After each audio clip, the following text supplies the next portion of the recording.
Hello everyone, in today's video I'm going to show you how to set up screencast on Oppo phone. So let's start. It's really easy, you just need to go to your settings, then go to connections and sharing. From here you will see a screencast option, tap on it.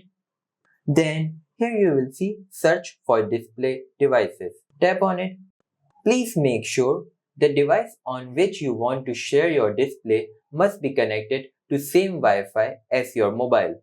In my case, it's my laptop. It is connected with same Wi-Fi as my mobile.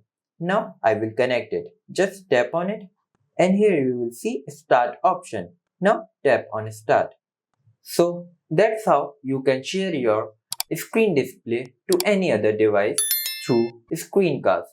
So I hope you like this video. If you do like, please hit like, subscribe, and I will meet you in next video.